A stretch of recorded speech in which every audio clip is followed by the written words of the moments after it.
Satu pertanyaan lagi Ustadz. Assalamualaikum. Izin bertanya, dalam kondisi teknologi informasi saat ini, banyaknya fitnah dalam media sosial yang tersebar tentang sunnah Nabi Shallallahu Alaihi Wasallam. Apakah bentuk kesabaran dengan tidak meladeni fitnah tersebut atau berdiam diri, malah menjadi saksi yang memberatkan hisab kita di yaumul hisab karena berdiam diri dan tidak membela agama Allah dan jalan dakwah? Bagaimana seharusnya kita bersikap? Masya Barakallahu fiik. Allah. Masya Allah. Iya, ahibati fillah. Memang di antara kondisi di akhir zaman nanti, itu kemungkaran merajalela. Apa yang harus kita lakukan? Ya kita tetap beramar ma'ruf nahi mungkar sesuai dengan kemampuan kita. Dan amar ma'ruf nahi mungkar itu ada tingkatannya. Yang pertama dengan tangan.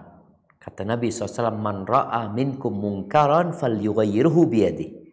Dengan tangannya. Ini yang berkuasa, yang punya kekuatan dengan tangannya. Tapi jangan sampai menimbulkan kemungkaran yang lebih dahsyat lagi.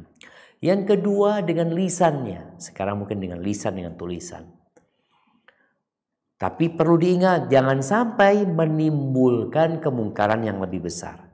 Karena tujuan kita mengingkari kemungkaran adalah menghilangkan kemungkaran tersebut. Kalau nggak bisa hilang, paling tidak mengurangi kemungkaran tersebut. Tapi kalau kita lakukan dengan mengingkari kemungkaran tambah parah, diem. Yang ketiga, mengingkari kemungkaran dengan hati kita. Itu selemah-lemahnya iman. Tapi apa yang bisa kita lakukan? Ketika kita melihat di medsos, ada sebuah fitnah, ada sebuah kemungkaran, yang perlu kita lakukan, serahkan kepada yang berilmu. Ketika engkau hendak memberikan komentar, jangan sampai komentarmu menyebabkan kau dihisab sama Allah Azza wa Jalla dan akan memberatkan diri. Kalau engkau memang bisa memberikan nasihat, berikan nasihat. Boleh jadi nasihat kita tidak di kolom komentar, tapi kita japri sama dia. Kalau enggak, ya kita di kolom komentar umpamanya. Kalau ternyata pernyataan dia pernyataan yang mengingkari atau yang bertentangan dengan agama, engkau memberikan dislike. Itu juga sebagai bentuk mengingkari kemungkaran. Karena biasanya konten-konten yang banyak dislike-nya ya akan jadi bumerang buat yang bikin konten tersebut.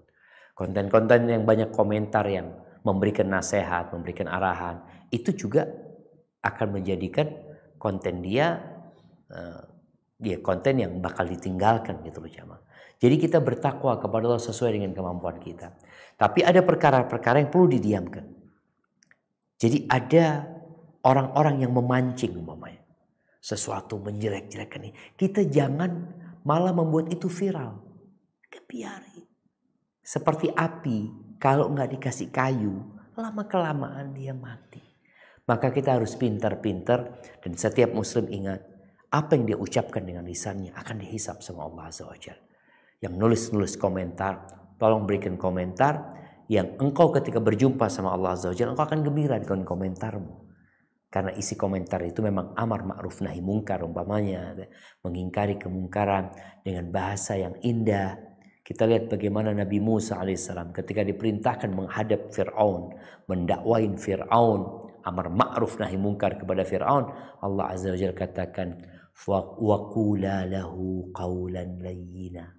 Katakan kepada keduanya kata-kata yang lembut, jemaah. Maka kita harus pintar dan ya kita manfaatkan medsos ini, jemaah.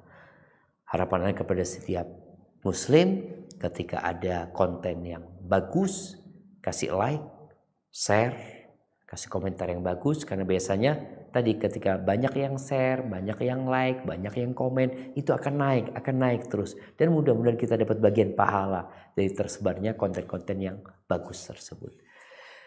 Barakallahu fiik. Mungkin itu dok yang bisa Anda sampaikan, kurang lebihnya mohon maaf. Anda kembalikan ke moderator. Jazakumullah khair.